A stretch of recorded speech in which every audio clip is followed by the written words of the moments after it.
Take a moment to dedicate this practice to something bigger, something outside yourself, a wish, a goal, a dream.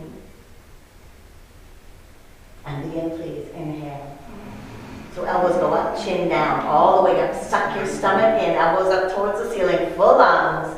Exhale. My name is Jeanne Heaton. I am a Bikram yoga teacher.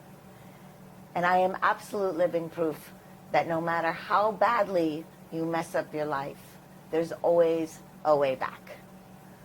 6 years ago, I was a penniless, homeless, heroin addict, a junkie, living on the streets of New York City. I hit my bottom at the Chelsea Hotel. They threw me out. I lit a mattress on fire, and that was the end. And I came out. I was standing in a puddle in the middle of 23rd Street, and I heard someone say, I don't know what that thing someone is, said, go get help, go to Bellevue.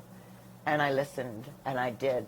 And I began little by slowly to change my life, like a minute, a second, a day, and as I say now, a posture at a time.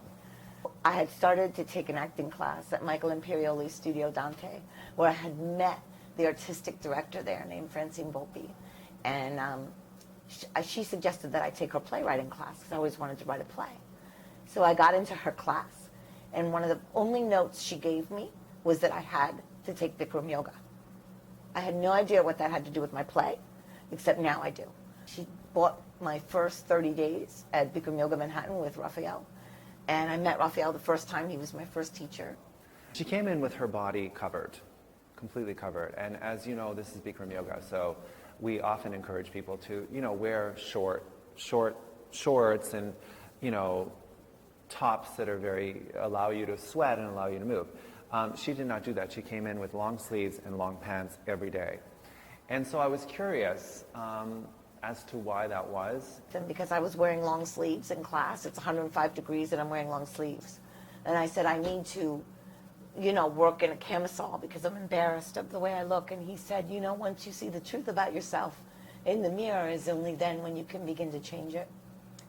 And that was very, very humbling. And I did tell her that day, I remember, well, now you have to not wear those long pants anymore and those long shirts anymore. You've got to look at your body and face it. And that's what we do here. We have nice mirrors, and we really look at ourselves deeply.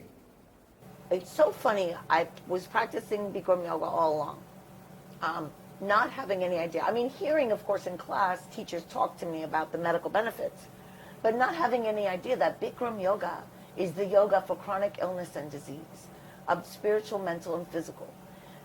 No idea. I mean, and here I am practicing this, wondering, God, I feel so great.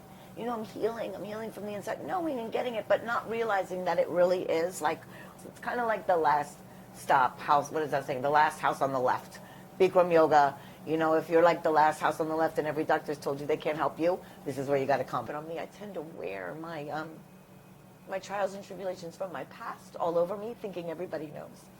And only I know, and it doesn't really matter. What matters now is that maybe my story is now my greatest asset, and that it used to be my greatest defect and my biggest shame. And now coming into Bikram yoga, learning how a day at a time, a second at a time, a posture at a time, a class at a time, a moment at a time to, now embrace myself in the mirror, and now to be a teacher and to be able to give back and to help people overcome their self-loathing, their self-pity, their shame, their fear, their anxiety, their depression in the mirror is the greatest gift that I've ever been given of my life.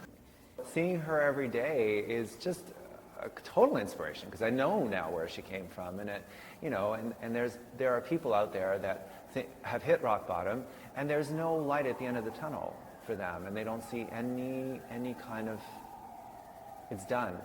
And she's testament that that's not true, that there is always somewhere to go. There's always a way out.